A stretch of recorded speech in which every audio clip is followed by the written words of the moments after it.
LiberalViewer presents.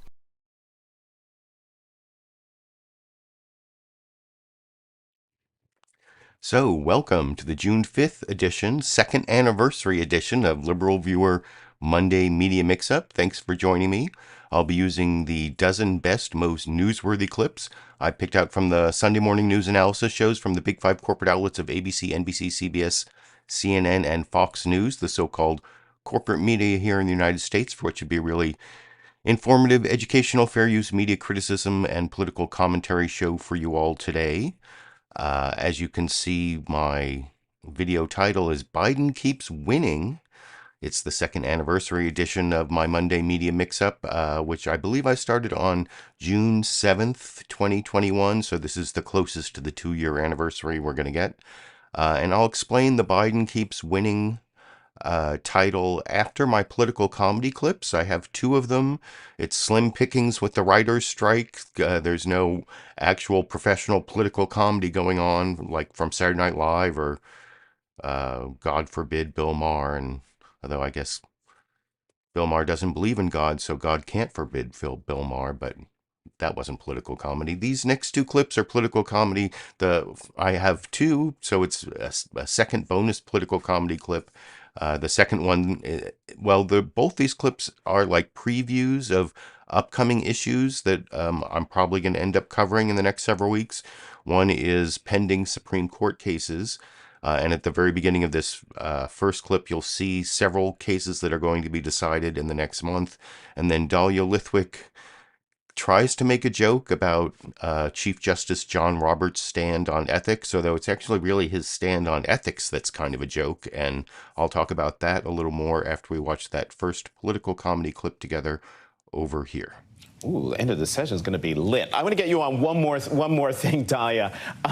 Let me play you some recent comments from Chief Justice John Roberts and get your reaction on the other side. I want to assure people that I am committed to making certain that we as a court adhere to the highest standards of conduct. We are continuing to look at things we can do to give practical effect to that commitment. And I am confident there are ways to do that that are consistent with our status as an independent branch of government under the Constitution's separation of powers. And so, Dahlia, should the American people accept that, given the ongoing ethics scandals? In a general sense, the ultra-conservative majority is out of step with the American people? I mean, I just feel for the Chief Justice. I think he keeps having this notion that if he says enough times there's nothing to see here, we don't have ethics problems, or we're going to take care of our own problems, that will all go away. And the more he says it, and the more we have these horrific leaks from places like ProPublica and Politico about the ethics and disclosure issues, and the mega donors pouring money into the system, the more he just looks like he's standing on an iceberg alone, waving his hands saying, we're good, we're all good. So I don't think him talking about it is helping the matter. I think it makes it look as though he's not taking seriously ethical and disclosure and statutory lapses that are so serious that, as you said, the American public is now conflating them with the decisions the court's making. We now see them as the same problem, ultra-conservative 6-3 majority that's kind of gone hog wild and is also getting paid millions, if not billions of dollars that they don't disclose. That's a huge problem for the Chief Justice, and telling us there's nothing to see here, move along, doesn't seem to be salient in the ways he wants it to be. You know, the Chief Justice on an iceberg alone in the Caribbean. Let's just put a finer point on that. Dahlia Lithwick, thank you very much for coming to the Sunday. And I don't know, it seemed like Jonathan Capehart there on MSNBC's Sunday show was trying to save Dahlia Lithwick's joke. I don't know, the waving his hands alone on an iceberg saying everything's fine.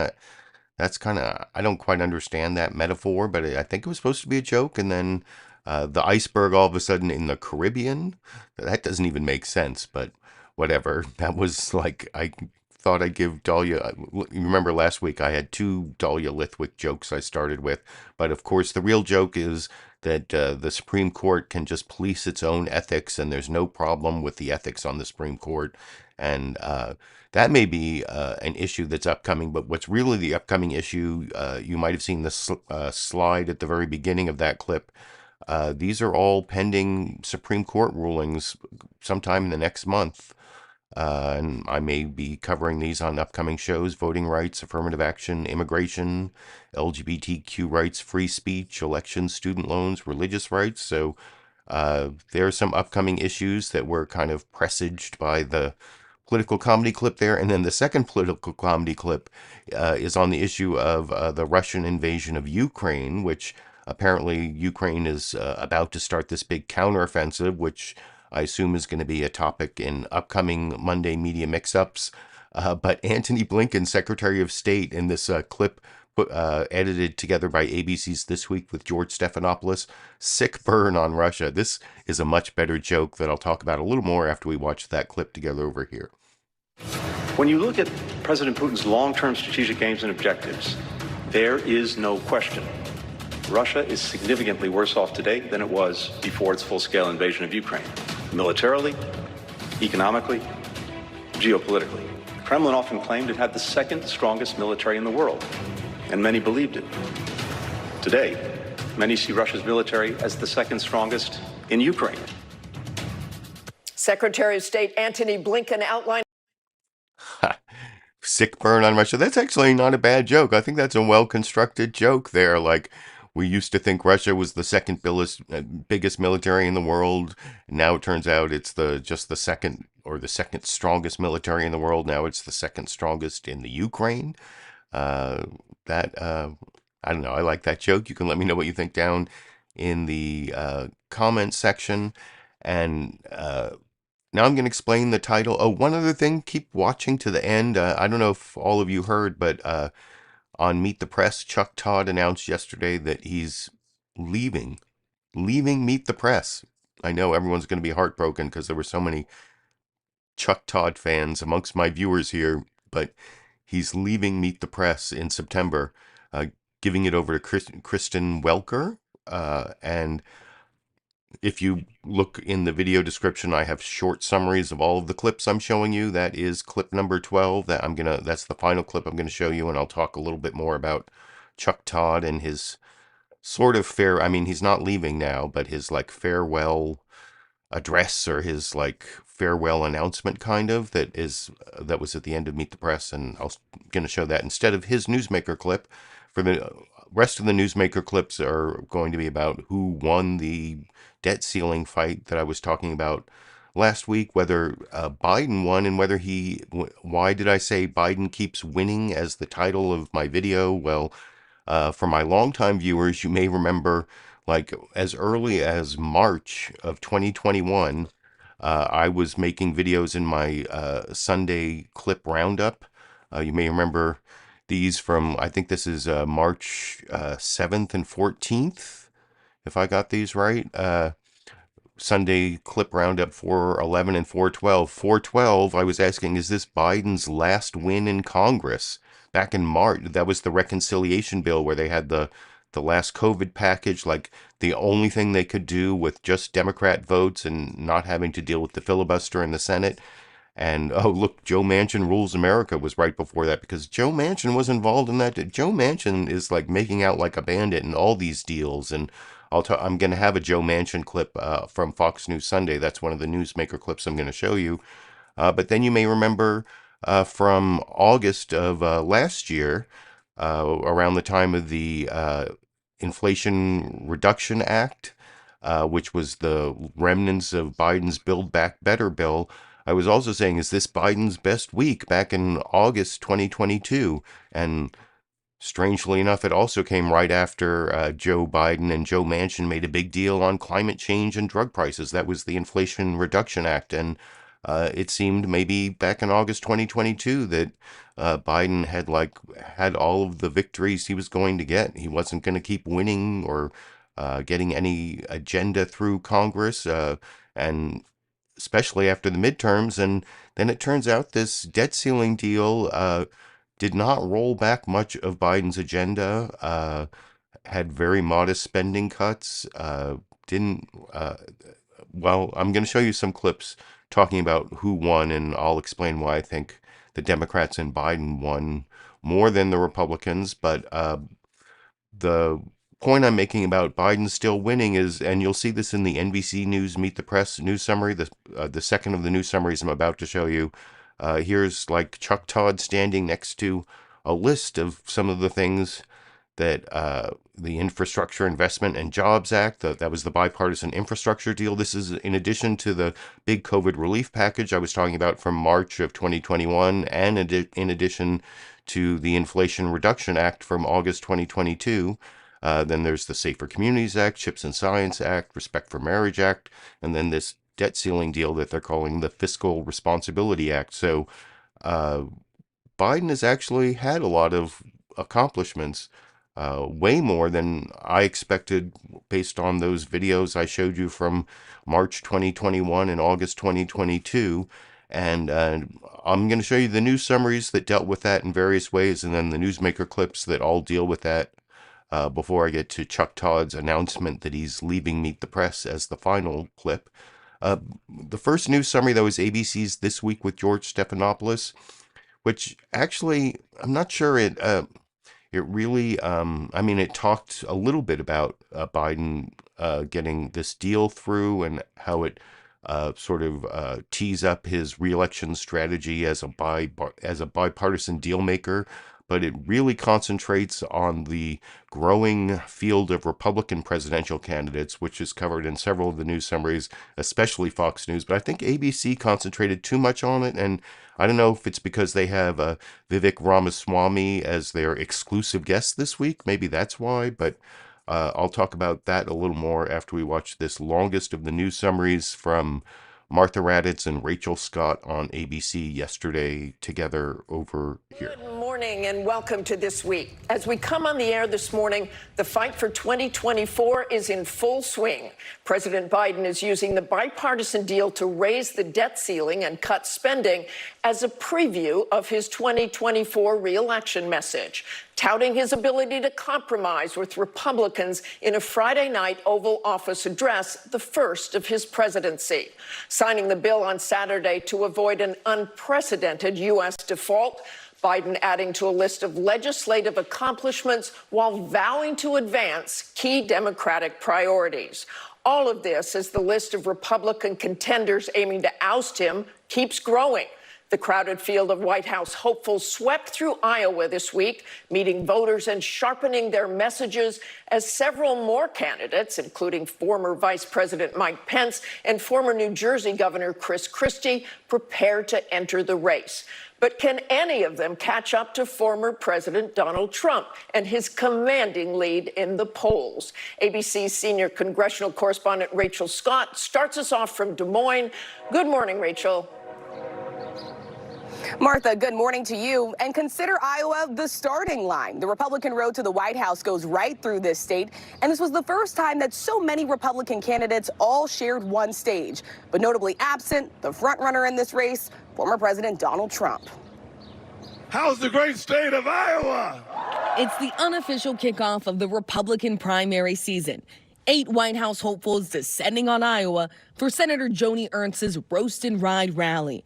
Shaking hands, signing swag, I got your wife, I need you. and making their big pitch. We have a battle to fight in 2024. We are hungry for a cause. We can restore American greatness. As a crowded Republican primary field looks to only be getting bigger. Come this Wednesday, I'm announcing in Iowa. Former Vice President Mike Pence set to make it official Wednesday, hopping on the back of a Harley as he hopes to break away from the pack. The elephant not in the room, former President Donald Trump. The frontrunner visited Iowa earlier this week, but skipped the GOP cattle call. But Trump did sign this motorcycle helmet for the event. The 45th president so confident he'll win another term, he also signed it 47. While Trump traded jabs with his biggest challenger, Florida Governor Ron DeSantis earlier this week. The one who's second is going down so much and so rapidly that I don't think he's going to be second that much longer. He used to say how great Florida was. Hell, his whole family moved to Florida under my governorship. Are you kidding me? Trump went unmentioned by most candidates yesterday. Governor DeSantis, what message does it send that you're here and Donald Trump isn't? I'm just happy to be here. I think the folks here are great, and we've enjoyed our visit. So we'll be back a lot. DeSantis instead casting himself as the way out of a Republican losing streak. We need to dispense with the culture of losing. Florida shows it can be done. We had red waves in 2022. The rest of the country, not so much. Former South Carolina Governor Nikki Haley also calling for the party to turn the page. Does the party need to be headed in a new direction?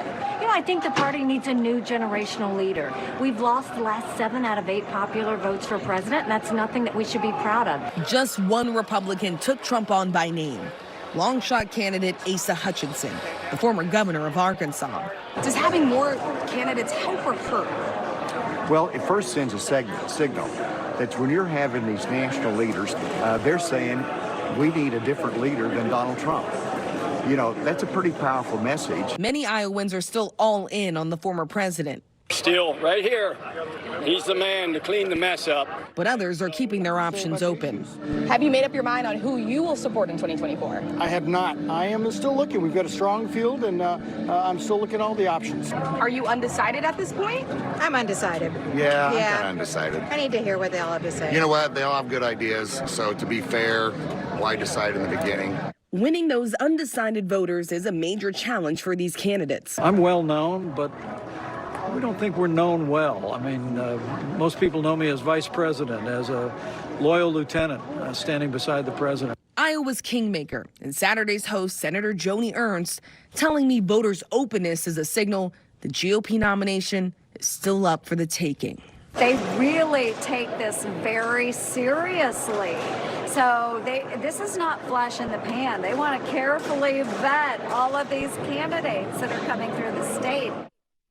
Those Republican candidates not only slow to criticize each other, but also slow to criticize former President Donald Trump. They know he's still extremely popular within the Republican Party, but even voters that we talked to that supported Trump last time around told us this time they are keeping their options open, making it clear this could still be anybody's race. Martha? Rachel Scott in Iowa, thank you. And just back from Iowa and joining us now is the youngest candidate in the Republican primary field, former biotech entrepreneur, multimillionaire, and political newcomer Vivek Ramaswamy. Welcome to the... Oh, is it Vivek Ramaswamy? Am I supposed to be saying Vivek? I guess all these years I was supposed to be saying DeSantis, so maybe I should be saying Vivek Ramaswamy. I think I should just get credit for saying Ramaswamy. No, I'm just joking. I don't really mean that. But my big criticism of ABC there, and I don't know if it's because they had Vivek Ramaswamy, if he was the reason that they spent so much time at the beginning of the program focusing on all these Republican presidential candidates in Iowa so far from the presidential election. Didn't spend that much time at all talking about the Fiscal Responsibility Act, the big debt ceiling deal. I mean, they did talk about it some last week, but it passed during the week, and it was probably the biggest news of the week. And I mean, I think NBC News's Meet the Press had more balanced coverage, where they did cover the growing Republican presidential candidate field, but they also talked about the Fiscal Responsibility Act, Democrats and Republicans all claiming credit, and how it seems to have strengthened both Biden and Speaker of the House Kevin McCarthy. I guess Chuck Todd trying to show he's fair and balanced on the show he's announcing that he's leaving from. I don't know. You can let me know what you think after we watch that second longest news summary together over here. Good Sunday morning. Something rare happened in Washington this week. Both Democrats and Republicans declared victory after voting for the same exact bill. Of course, not every Democrat or Republican is happy about that bill, and that's kind of the point. Both sides had to make concessions. It's called compromise. It's what politics is supposed to be. The art of the possible. President Biden, who is constantly underestimated politically, did what he promised he would do when he came into office. He secured a bipartisan agreement when gridlock and dysfunction have ruled the day. As a candidate in 2019, Biden predicted Republicans would have a post-Trump epiphany. The thing that will fundamentally change things is with Donald Trump out of the White House. Not a joke. You will see an epiphany occur among many of my Republican friends. And while epiphany may be a strong word, Republicans haven't exactly stopped embracing former President Donald Trump, but Biden does seem aware of the deal he cut with swing voters. He's tried to bridge the divide when it was possible, and his bipartisan list of accomplishments are starting to stack up. From the infrastructure bill to the CHIPS and Science Act to even gun safety legislation protecting same-sex marriage. It is also notable that President Biden praised House Speaker Kevin McCarthy, who emerged stronger this week after also being constantly underestimated politically. McCarthy managed to use the threat of a debt default and the leverage of his razor-thin majority to force the White House to negotiate a deal. And more than 2/3 of House Republicans agreed to it. He didn't lose his speakership, even though 71 Republicans didn't sign on to the deal, and at least one Republican, Congressman Chip Roy, who of course was a skeptic of McCarthy as Speaker, called it a turd sandwich. In the end, more Democrats than Republicans voted to pass the bill in both chambers. In fact, because of the defense cuts that were proposed in it, only 17 Republicans voted in favor of the bill in the Senate. To my House colleagues, I can't believe you did this.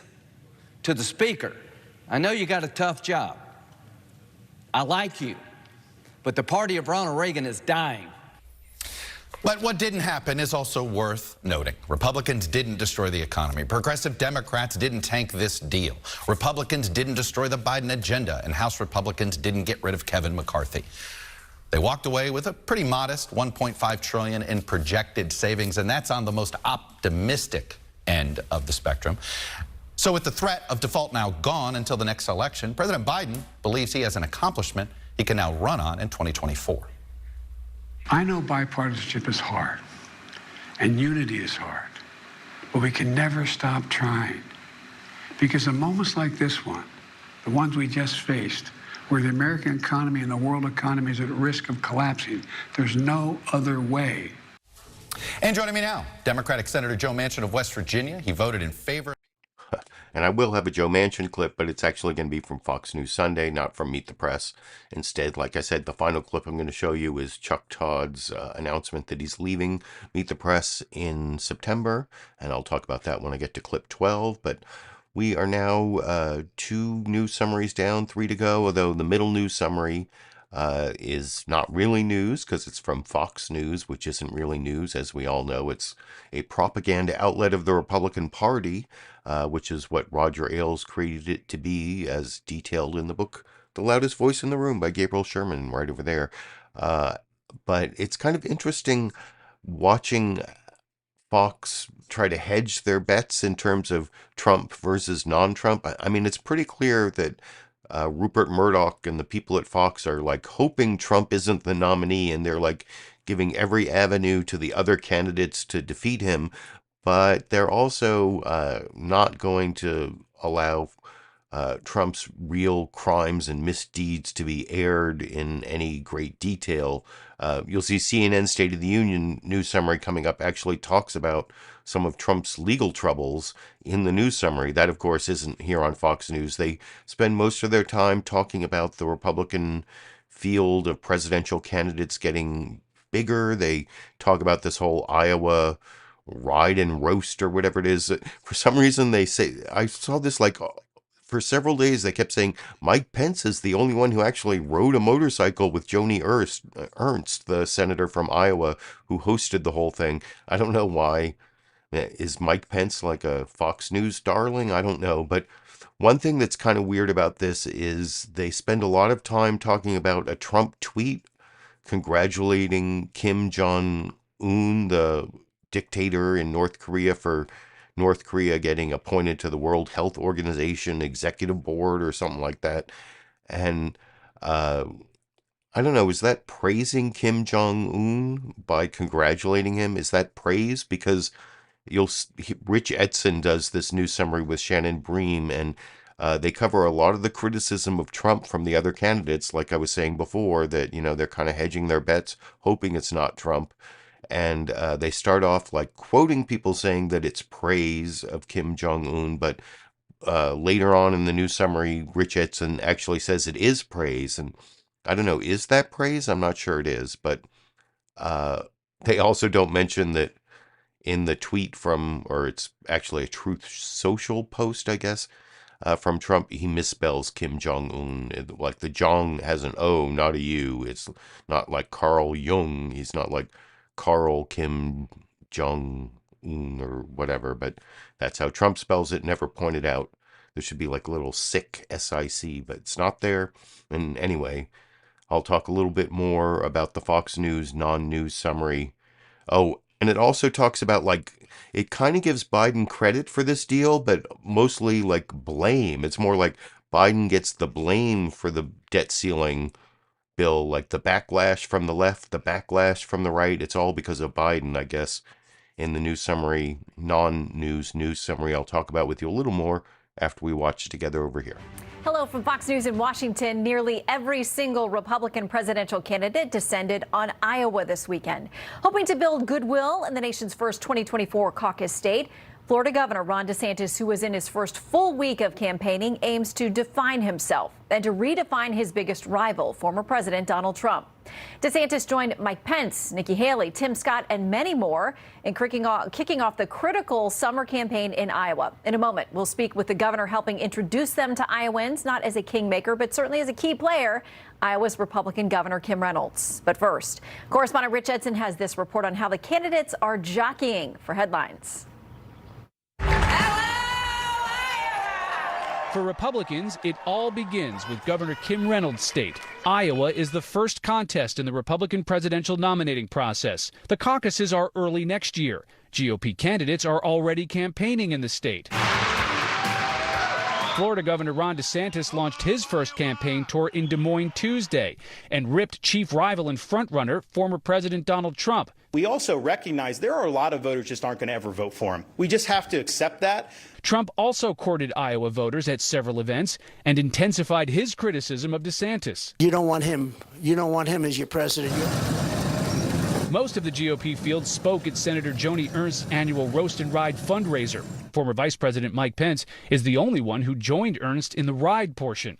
Pence is officially announcing his candidacy Wednesday at an event in Des Moines. Trump skipped the event altogether and stuck to social media, congratulating North Korean dictator Kim Jong-un for his country's ascension to the World Health Organization Executive Board. Whether it's my former running mate or anyone else, no one should be praising the dictator in North Korea. Other Republicans also knocked Trump's post. I was surprised to see that. I mean, I think, one, Kim Jong-un is a murderous dictator. Trump's campaign says the former president achieved peace through strength and called DeSantis a puppet of establishment warmongers. Former UN Ambassador Nikki Haley said of Trump's Kim Jong-un praise that you don't congratulate a thug. It's exactly why we have to be serious about this race. That's not even what we should be talking about.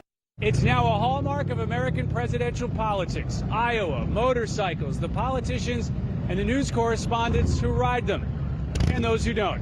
And go get some barbecue. Shannon. Sounds good. Rich Edson reporting from Iowa. And joining us now, Governor Kim Reynolds of Iowa. She is chair of the... And I don't have a clip of Kim Reynolds. I am going to show Shannon Bream sort of cross-examining Senator Joe Manchin about what he got out of the debt ceiling deal, the Fiscal Responsibility Act. And I pretty much pre-criticized that news summary, so I'm not going to go over it all again. But I did want to give praise to Dana Bash and the CNN State of the Union news summary for being the only news summary at the beginning of one of these flagship news analysis shows from the Big Five corporate outlets to actually mention Trump's legal troubles in the news summary at the beginning. That could be a very big story. It looks like there are going to be federal indictments on the Mar-a-Lago confidential documents, obstruction of justice case sometime in the next couple weeks is what that's the conventional wisdom, which of course has been wrong before, but it's like all this stuff piling up on Trump. So kudos to CNN State of the Union and Dana Bash for mentioning it in the 1-minute news summary they did at the beginning of the program that I will talk about a little more after we watch it together over here. Hello, I'm Dana Bash in Washington, where the State of our Union is on the trail riding hogs. It's campaign season, and Republican White House hopefuls hit the trail Saturday in Iowa for Senator Joni Ernst's annual Roast and Ride, in some cases wearing leather motorcycle vests as they try to position themselves ahead of a highly anticipated August debate. This week, 3 more Republican candidates, including the former vice president, are officially poised to join the race. The president is sharpening his own pitch for re-election, highlighting the bipartisan deals he struck with Congress, including the last-minute debt limit deal he signed yesterday with just 2 days to spare. And in a speech to the nation on Friday, he also warned of the consequences of electing a Republican president. His predecessor was notably absent in Iowa yesterday, though Donald Trump remains firmly at the top of the campaign pack, even as we learn more details about his growing legal peril. Here with me now to talk about that and much more is the ranking member of the House Oversight Committee, Democrat Jamie Raskin. How are you?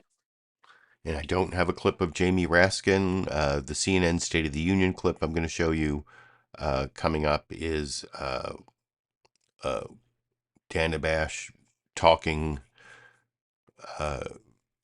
to a Republican, to White House Director of Office of and Management and Budget, Shalonda Young, about whether Democrats rolled Republicans. If that's this one Democrat, Brad Sherman from California in Congress, was saying that now that the deal's been signed, we can say Democrats rolled Republicans. That'll be coming up on CNN State of the Union. Nothing from Jamie Raskin, although Jamie Raskin talked about Trump's legal troubles that made it into the CNN State of the Union news summary. CBS News Face the Nation did not really have a news summary. Later in the program, they had Mark Strassman talking about the economy. You can see the entire episode of, I've noticed Face the Nation has started uploading the entire episode in full, not even split up into clips over on their YouTube channel.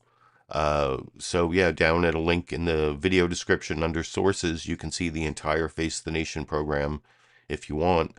And Mark Strassman did this report on the economy, but Margaret Brennan gave no news at the beginning of the program, just went straight to the newsmaker interview, from which I took a clip, this Republican Garrett Graves, and I'll talk about that a little more after we watch really nothing together over here. Good morning and welcome to Face the Nation. We have a lot to get to this morning, and we begin with Republican Congressman Garrett Graves, who...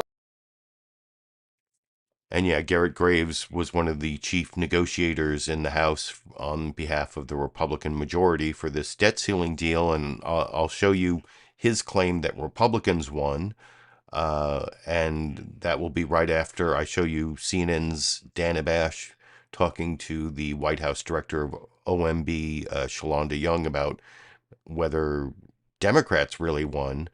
But before I get to that, I'm going to show you the first newsmaker clip, maybe the guy who really won. This is putative Democrat Senator Joe Manchin from West Virginia, the most conservative Democrat in the Senate. And he, I was showing you the thumbnails from previous episodes where he seems to be winning in all these deals, way back for the reconciliation deal. I talked about how Joe Manchin rules America in episode 411 of my Sunday Clip Roundup. And then episode 61 of the Monday Media Mixup, Joe Manchin, Joe Biden make a big deal on climate change and drug prices. That was the Inflation Reduction Act. Well, he was supposed to get his pipeline approved, and nobody ever approved his pipeline until it got somehow put into this deal. And here you'll see Shannon Bream on Fox News Sunday ask sort of a confrontational question.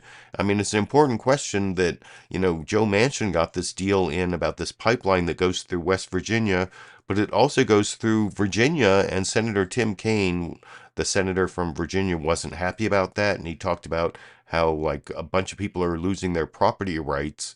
And Shannon Bream, to her credit, actually asked Joe Manchin a question about that, but does no follow-up. He says, well, most of that property was already bought. Well, not all of it. There are people who you're taking their property to build this pipeline that they don't want. And no follow-up from Shannon Bream on that. Instead, the follow-up is well, Republicans get credit for this, right? Not Democrats. It should be Republicans who get credit for this Mountain Valley pipeline. And anyway, I'll talk about that a little more after we watch this sort of... It's not really cross-examination. It's one confrontational question, with no follow-up whatsoever that I'll talk about with you a little more after we watch it together over here. The president has officially signed the deal to suspend the debt limit, and that means approval for a hotly contested gas pipeline that many on the left are calling a sucker punch from the White House. But not all Democrats are upset. Joining me now, one who is particularly thrilled, Democratic Senator Joe Manchin of West Virginia. Senator, welcome back to Fox News Sunday. Thank you. Good to be with you, Shannon. Okay, so let's talk about this Mountain Valley pipeline. It's been tied up in legal challenges, environmental challenges. It's now part of the deal. Your fellow Democrat Senator Tim Kaine, this is going to run through his state too in Virginia, calls it an outrageous giveaway. Here's what he says.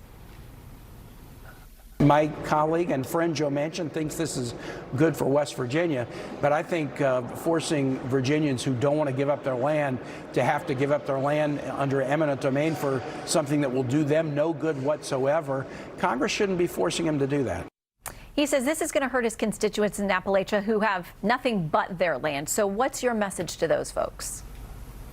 Well, first of all, this process has been going on for 8 years, and we've shown because of the litigious mentality that we have in our country, we can't get anything built, and in a timely basis. You have to be energy secured, energy independent, and energy secured to be the superpower of the world. Why would our Carolina friends be forced to pay 10 times more than what West Virginians pay during weather crisis? And when you said about taking the land, most of that land had been purchased years and years ago, purchased at fair market values. So this has been ongoing. It's gone through 8 NEPA reviews. We've not skipped anything. And on top of that, Shannon, the FERC, Federal Energy Regulatory Commission, has to make a determination that there is a need for the product.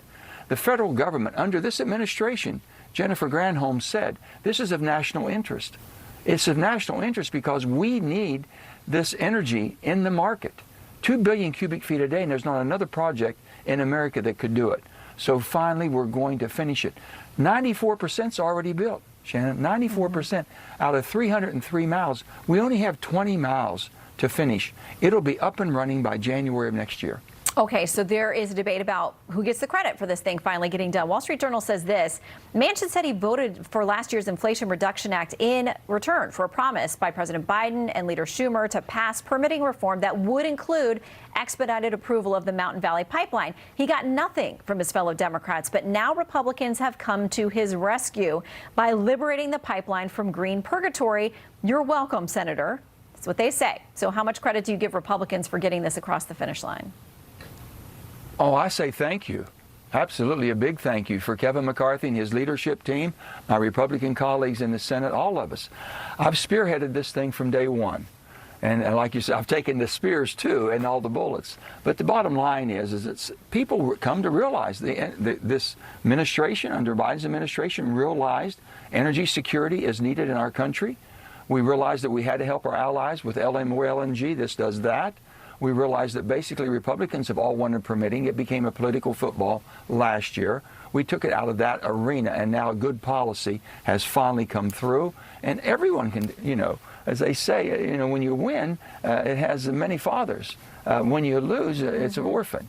It's been an orphan, and I've been trying to take care of that orphan until we become a winner. And now everybody, and I'm very appreciative, everyone worked together. Thank you. Some Republican fathers in there. Okay, I want to ask you about this because Congressman Jim Clyburn, who is one of President Biden's biggest supporters. So yeah, like Shannon Bream, her whole point there was to make sure everybody knew that Republicans get credit for this pipeline because, Republicans have loved, the fossil fuel industry all the way going back to John McCain's running mate, Sarah Palin from Alaska with her drill baby drill. And I still hear drill baby drill from the Republicans. And so Fox News wants to make sure that they're, that poor Joe Manchin was the only parent of that orphan pipeline until he finally got it passed. And then, defeat is an orphan with just Joe Manchin as a parent, but then the victorious Mountain Valley Pipeline has many fathers because victory has many fathers, I guess, and Shannon Bream wants to make sure you remember that Republicans get some of the credit for that victory for some reason, but not so much the Biden administration, I guess. And one of the things I've been thinking about this whole pipeline thing is Mountain Valley Pipeline. Is that an oxymoron? Mountain Valley? Mountain Valley.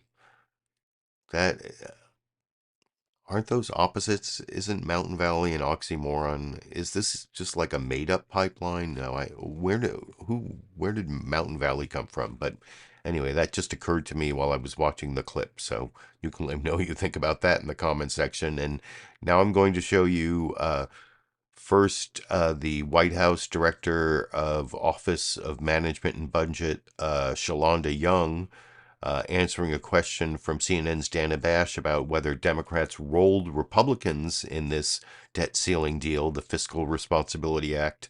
And then I will follow that up with the Republican negotiator, Garrett Graves, answering kind of the opposite question, or explaining how it was that Republicans won this deal, even though more Democrats voted for it than Republicans. So let's start off with Shalonda Young. Not really saying that Democrats rolled Republicans, but pointing out how Biden protected his priorities that I'll talk about a little more after we watch that clip together over here. Republicans defended every single one of these special interest loopholes. Republicans may not like it, but I'm going to make sure the wealthy pay their fair share. Some of my Republican colleagues are determined to gut the clean energy investments. I said no. President Biden may be giving a hint there about who he thought got the upper hand in the debt ceiling deal. Here with me now, a key negotiator in the debt deal, White House Budget Director Shalonda Young. Thank you so much for coming in. It's nice to see you. I want to read a comment from Democratic Congressman Brad Sherman after the vote. He said, "Now we are allowed to say it. We rolled them." So now that it's over, do you believe that this deal was better for Democrats than Republicans? Did you roll Republicans? This is what I think. I think at the end of the day, the long view, the short and the medium view is default was not an option. So not who can win. Certainly one of our goals is to make sure we got nothing close to what you saw in the House Republican bill. That would have been unacceptable for us, unacceptable for congressional Democrats. So we had to do everything in our power to make sure whatever was passed didn't have many of those elements, and we succeeded. It was a reasonable, bipartisan agreement you would expect to see in divided government. I've done this a long time, and we had to talk about the budget at some point this year, and this is about what you would expect to see out of a budget agreement with divided Congress. Just one more question on this.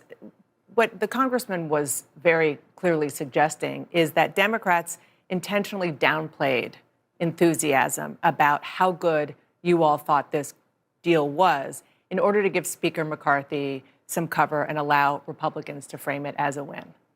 Look, I'll say when you see 76% of the House Democratic Caucus vote for a budget deal, 70% of Republican conference vote for a budget deal, you do leave thinking you spent the last month of your life doing something that was right for the American people, struck the middle ground, the elusive middle ground in this town, and it's necessary. We're in divided government. We had 2 years of unified government. Clearly, this is a reset for a lot of people in this town, and this is the kind of deal you'd expect. You're not going there on this. Hey, I think it's a win for the American people. Look, at the end of the day, we've had strong investments from the bipartisan infrastructure law to CHIPS and science to government funding bills, robust increases. So this isn't the bill we would have written by ourselves, but it is a good outcome when we're dealing with a Republican majority. Let's talk about the fact that this was a crisis, and so it was such a crisis. So, yeah, that was the questioning from Dana Bash. Then she moved on to, why did it have to get to the crisis point? We're very close to default on the debt, where some of the ratings agencies are still have the U.S. on like downgrade watch, even though our credit hasn't been downgraded as a country. It's still on watch, and that's because the negotiations came very close to the end there. And I mean, I suppose that's a good follow-up question, but not so much on like who really won here. I mean, you can look at where they began their negotiation positions, and see who got closer to the middle or what was protected. I mean, defense spending was somewhat protected, which that's a win for, the military industrial complex. No new taxes on rich people, but nothing rolled back, like all that stuff that I was showing you before that Biden got accomplished. One of the Republican position was like roll back all the spending from the first 2 years of Biden, and like get rid of all the COVID spending, and like put mandatory caps on spending for 10 years. And very little of that happened. It was more like $1 trillion or $1.5 trillion of spending cuts over 10 years, which is like $150 billion a year. And only the first 2 years are mandatory. After that, it's all like nothing really, no power. And I'll show you Margaret Brennan at least follows up with Garrett Graves, this Republican negotiator, a little bit about the spending cuts being over 10 years and only $1 trillion or 1.5 trillion, which when you divide it by 10 is only like 100 billion or 150 billion per year. And she doesn't really mention the 2 years, but also lets Garrett Graves get away with like saying, well, Biden lost because they set all these red lines. Their original position was no negotiation, and we got them to negotiate. Well, I mean, I said at the very beginning, if you've been watching my mix-up here, that no negotiation and pass a debt ceiling, raise the debt ceiling with no conditions, that is a negotiating position. No negotiation on and no conditions is like a first position in negotiations.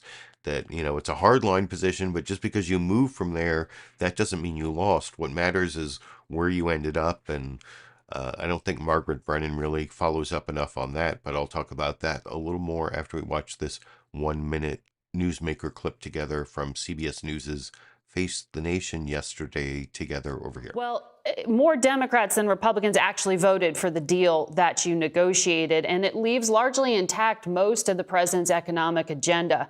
How can you claim, as you told my CBS colleague the other day, that the White House got schooled? Because the White House laid down about 7 red lines, including that they wouldn't negotiate, that they wouldn't allow anything to be done on work requirements, that they wouldn't allow any changes to environmental laws, that they wouldn't allow us to take any funds from IRS agents, and on and on. And yet every single red line that they laid down, we crossed right over in negotiations, resulting in the largest savings in any legislation in the history of the Congress. This was a huge accomplishment, huge legislative wins. And lastly, Margaret, I think when you look at the president's statements, all he could do is talk about things that didn't happen versus anything that did happen that was positive for his agenda. Well, $1 trillion to $1.5 trillion over 10 years in savings. But you said. So, yeah, that was like all the follow-up from Margaret Brennan, although you can see the whole thing if you want. Like a link under sources in the video description goes straight to the YouTube channel for Face the Nation, where they are now uploading the entire episode in full on their YouTube channel. You can watch it there if you want to see the rest of that, but not really much of a cross-examination, as I was talking about before I showed the clip. Over on ABC's This Week with George Stephanopoulos, hosted by Martha Raddatz, they really didn't ask the newsmakers much about this. They had over on the program, in addition to Vivek Ramaswamy, they had this Republican from Mike Turner, but they asked him all about Ukraine and China and foreign policy, never asked him about the budget deal. Didn't ask their newsmakers about it, so all I could show you was the panel discussion. This is their correspondent, Mary Bruce, and then Dan Balls, who is a columnist, and then Reince Priebus, former head of the Republican National Committee. Donna Brazile was also on this panel, but I'm not going to show her responding to. They talk somewhat about the Fiscal Responsibility Act and the debt ceiling deal. But then they also talk about this incident where Biden tripped over a sandbag after like standing for hours and shaking hands with like every graduate of the Air Force Academy. Like 900, he like shook hands with 900 people and stood in the sun for hours. But the thing that gets reported on national TV is he tripped over a sandbag and remained totally unhurt. But anyway, they spent so much time talking about it on Fox News. I think I even saw in my live comments people were right at the beginning of the show. Well, I'm not going to scroll back up and see, but I think I saw like some trolling comments about Biden like tripping over nothing when he actually tripped over a sandbag. And I'll talk about that a little more after we watch this panel discussion from ABC's This Week with George Stephanopoulos that was totally without George Stephanopoulos on Sunday. Martha Raddatz hosted, talking to Mary Bruce, Dan Balls, and Reince Priebus over here. And Mary, I want to turn to the debt ceiling, which you've been covering for, it seems like months. Forever. President Biden in his Oval Office address stressed bipartisanship, and that's clearly a message going forward. Is that enough? Yeah, look, we clearly heard, a big preview of the template to come with his campaign message. The White House feels very strongly that this fight was a good example of Biden's approach to governing, right? That he can show voters that he can make good on that promise to reach across the aisle and actually get something done while also preserving his priorities, right? They don't feel like he gave up too much on his economic agenda here. I will say, though, I think we have to be a little real about this.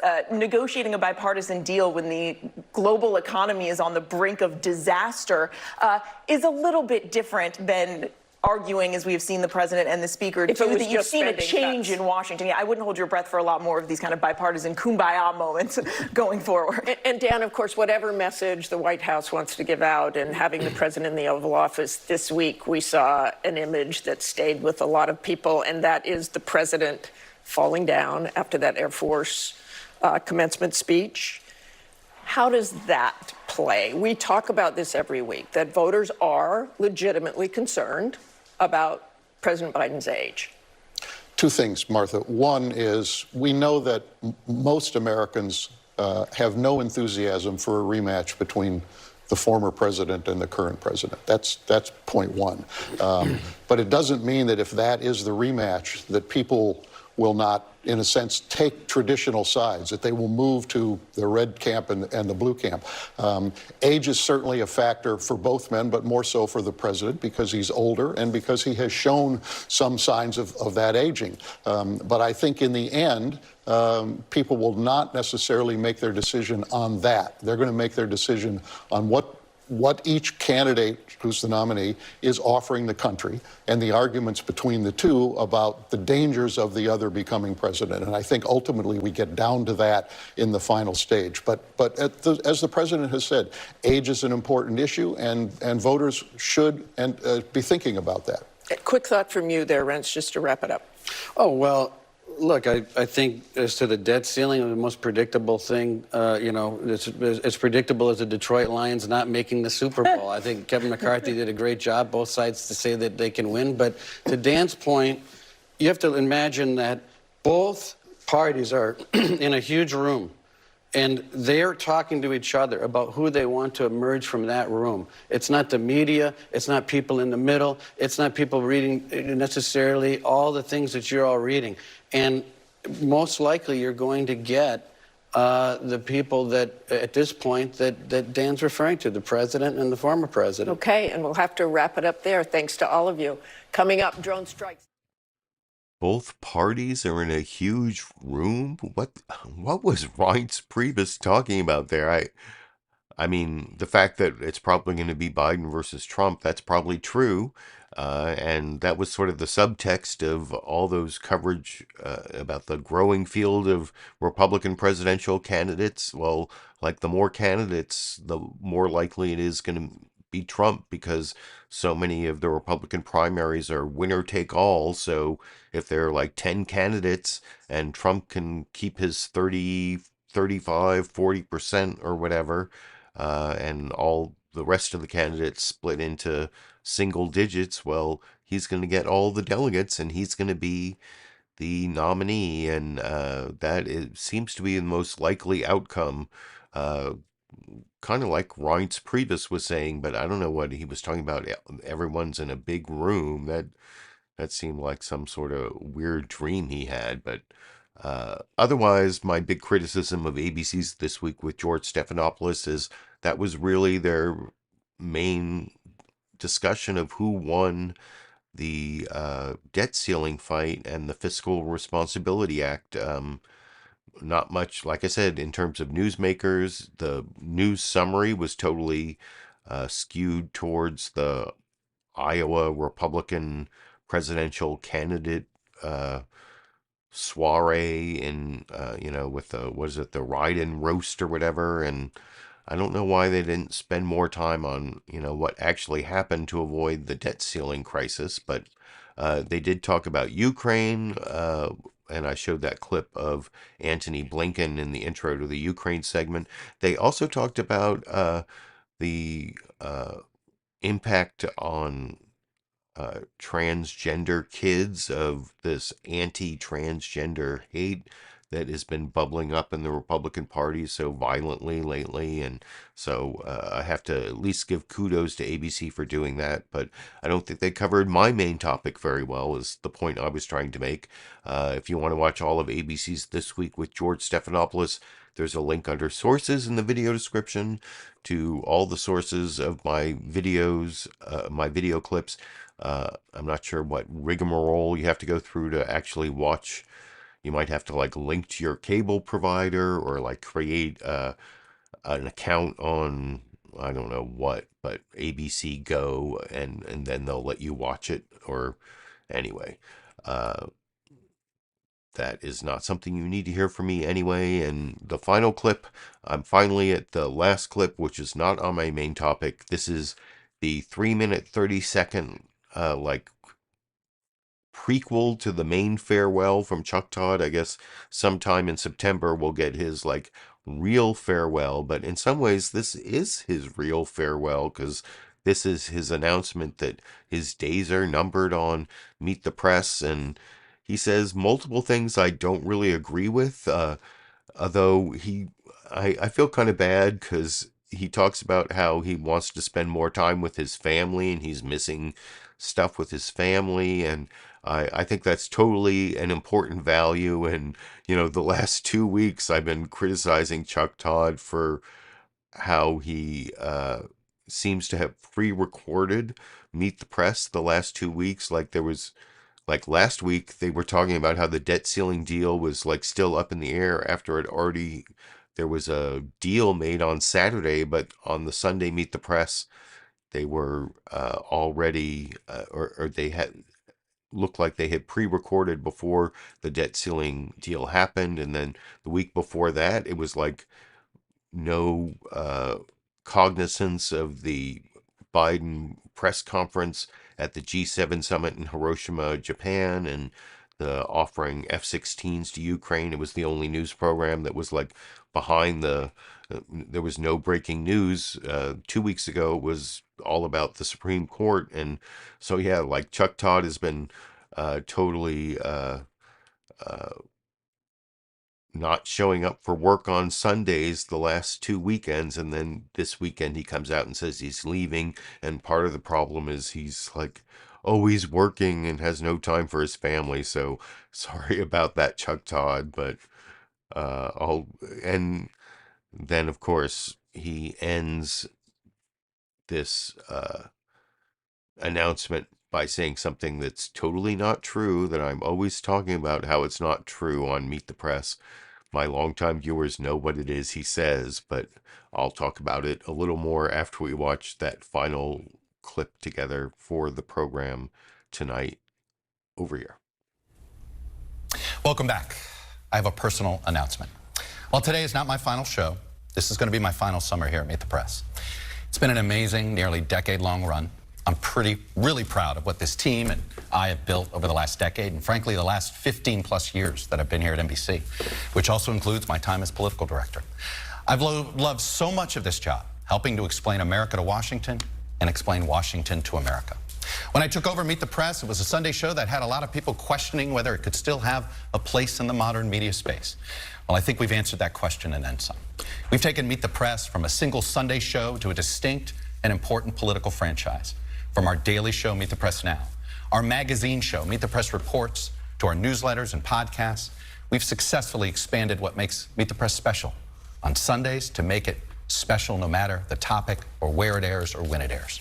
That includes our annual Meet the Press Film Festival as well, which has somehow become one of the most important festivals for Oscar buzz and nominations for news-driven documentaries. But the key to survival of any of these incredible media entities, including here at Meet the Press, is for leaders not to overstay their welcome. I'd rather leave a little bit too soon than stay a tad bit too long. I've had 2 amazing professional chapters, and I already have plans for my next chapter, including some projects right here at NBC News that I've been very focused on. Among them, docuseries and some docudramas focused on trying to educate the public better, bridge our divides, and pierce our political bubbles. So while I may be leaving this chair, I'm still going to help NBC navigate and coach colleagues in this 2024 campaign season and beyond. But this is also an important time for me personally. I've let work consume me for nearly 30 years. I can't remember the last time I didn't wake up before 5 or 6 a.m. And as I've watched too many friends and family let work consume them before it was too late, I promised my family I wouldn't do that. And just as important, and this is what really makes me happy, I'm also ready to take a step back because I have so much confidence in the person whom I'm going to pass the baton to. She's somebody who's been ready for this for a long time. Kristen Welker. I've had the privilege of working with her from essentially her first day here in Washington. And let me just say, she's the right person in the right moment. And for what it's worth, this is always how I hoped this would end for me, that I'd be passing the baton to her. And I'll officially do that in September. I'll be honest, though, I leave feeling concerned about this moment in history, but reassured by the standards we've set here. We didn't tolerate propagandists, and this network and program never will. But it doesn't mean sticking your head in the sand either. If you ignore reality, you'll miss the biggest story.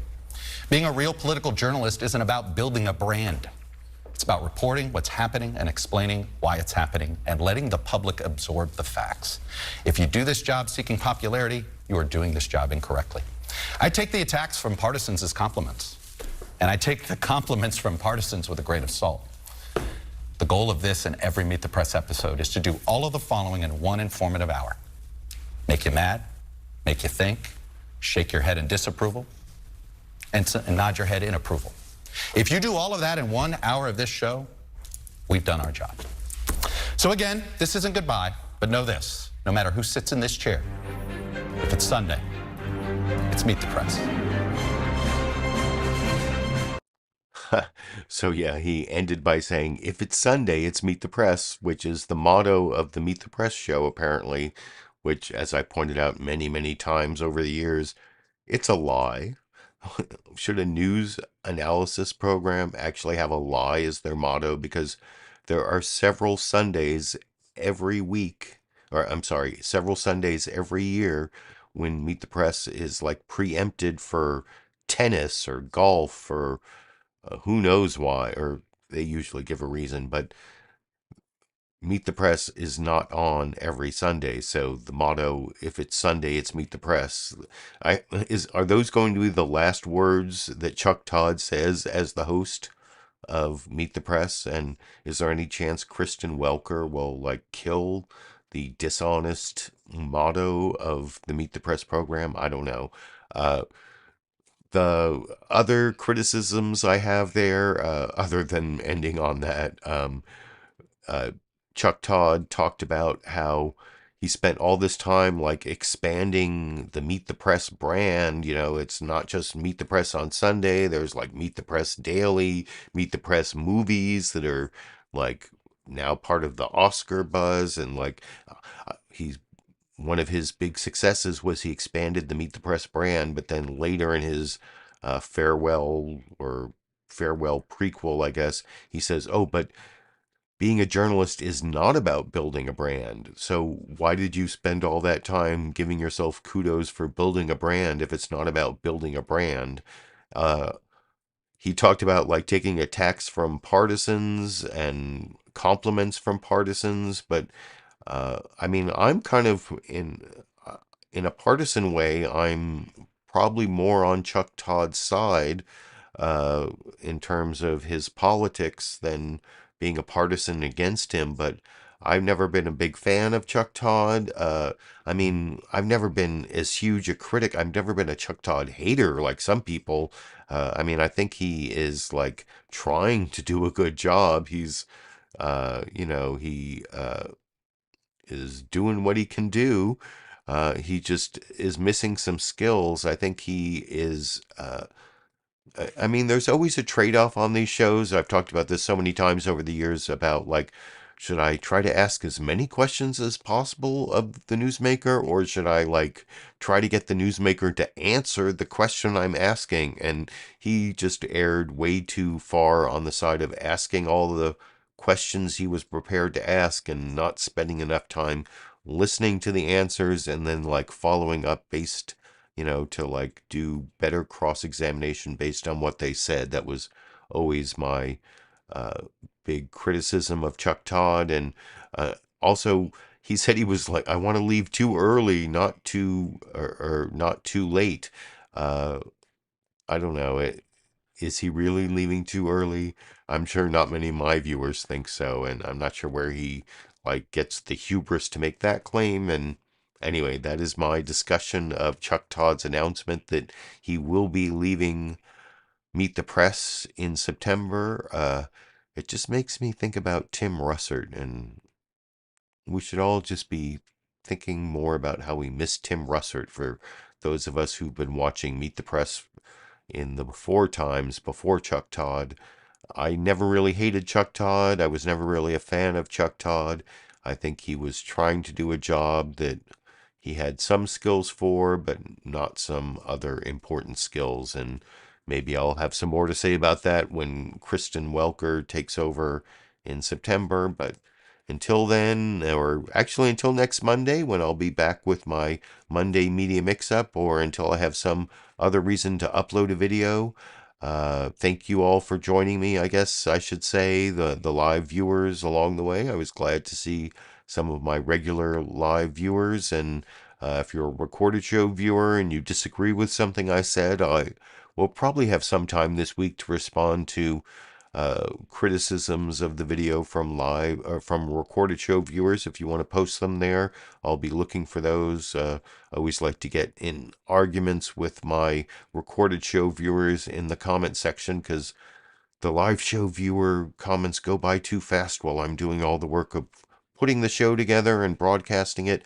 And if you appreciate the work I put in, it's like 8 or 10 hours a week to create this show. There's links right under the video to become one of my monthly patrons on Patreon, or to give a one-time contribution through PayPal. That's where most of my financial support comes from, to compensate me for the 8 to 10 hours a week I put into the show, and whatever other hours I contribute to my YouTube channel.